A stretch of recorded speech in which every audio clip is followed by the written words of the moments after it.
Lord, where do I begin?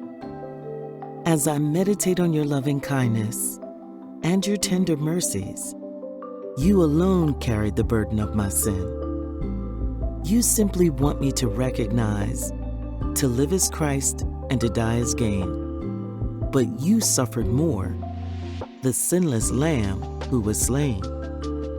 You had a plan for man's restoration, along with the heavens and the earth, all being restored through a baby's humble birth.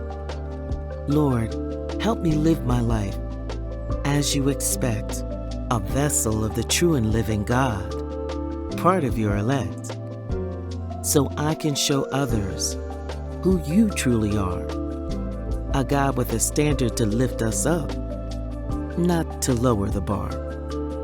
I must walk by faith and not by sight, and not live in darkness, but reflect your glorious light, to choose wisdom over foolish behavior, and to show the world I have a risen Savior.